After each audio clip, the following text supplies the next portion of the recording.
今日嘅驚喜，我覺得唔係我俾你哋嘅，而係老闆俾到我嘅，因為我連入到嚟咁耐，我連菜單都未睇過。最有700米進入無名道路啦。今日去呢間嘢咧，我起碼2年前就知道噶啦，一直冇機會去。唔係做過下功課啊？你真係感覺唔到呢度原來係食嘢嘅地方嚟嘅。嚟到博羅圓洲呢個地方叫咩？叫土瓜圍鄉村大排檔。你睇就喺呢度居民樓下邊嘅，喺呢個停車場咁闊。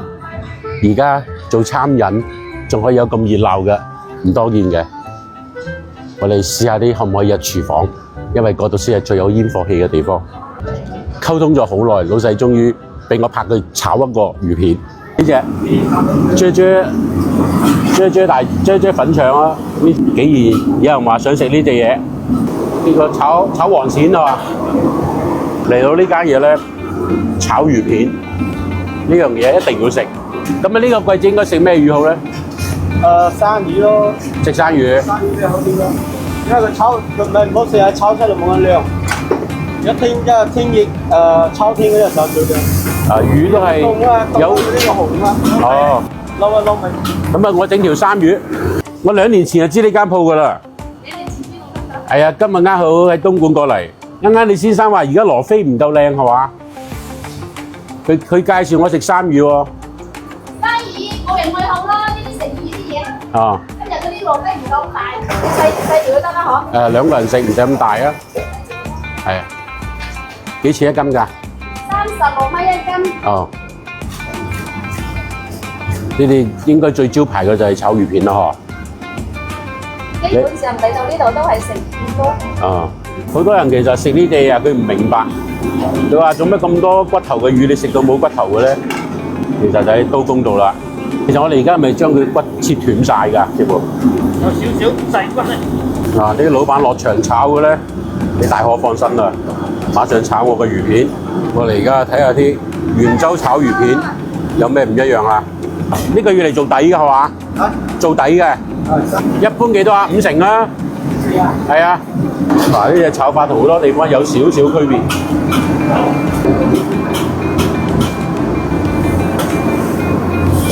哇！親意食，唔使撈㗎，直接食得㗎啦。呢間鋪頭咧，我就因為呢個炒魚片認識佢嘅。好多地方炒魚片，佢係用隻鑊頭去焫佢嘅，而且炒出嚟係好乾身，有少少嘅焦嘅。你見我哋呢一個唔一樣嚇。第一啖食落去嘅時候，你有啲食嗰啲魚生嗰啲感覺，佢係調咗啲汁出嚟，跟住你食落去嘅時候，而家啲味道。魚嗰啲魚骨點樣食啊你啊？魚骨啊？定滾湯啊？定椒鹽咧？你話事啦。我話事啊。你話事啦。你想唔想飲湯先？飲湯。啊，要有蛋湯啦。整個湯。你而家食到咧，好難食到啲細骨，但係你食落去啲口感咧，佢係好脆爽，好嫩滑，佢唔都要攪拌佢㗎。佢啱調到芡汁出嚟嘅時候，啲味道已經全部包裹喺呢個魚片側邊㗎啦。佢下邊啲底咧有啲葱，有啲芫茜，仲有啲花生。我哋中意呢啲食魚唔掠骨嘅感覺。怪唔知呢個菜嚟親嘅人必點。我揾老闆娘再點多2個菜先，幫我點埋2個菜啊！老闆安排㗎啦。咁老闆安排2個俾我哋，但係燈一定要埋啊！大家監督。碌鵝，好味啊！好味。魚骨魚頭就滾翻個枸杞湯。嚟到我哋客家地區咧，好多飯店都有碌鵝嘅。佢呢度個碌鵝口味係嗰種好濃郁嘅醬香味，唔係啲香料味啊！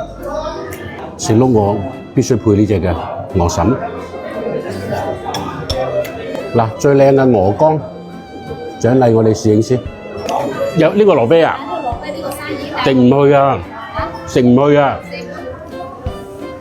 食唔去啊！係啊！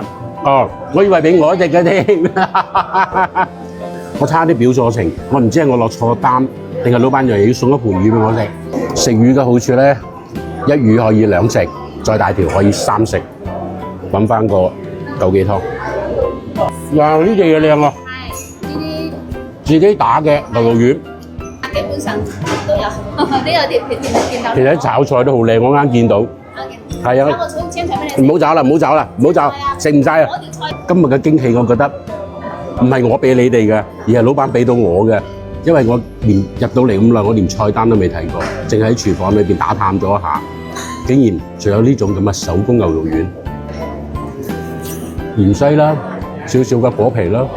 哇！呢種食到就係以前嗰啲細時候去茶樓食嗰啲牛肉丸點心嘅味道。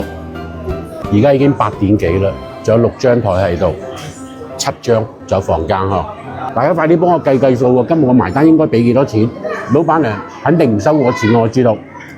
我唔做緊乜事啊！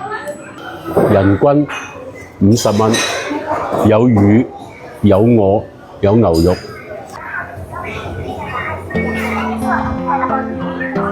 呢啲叫靜雞雞埋單。嗱，老闆應該唔會虧嘅。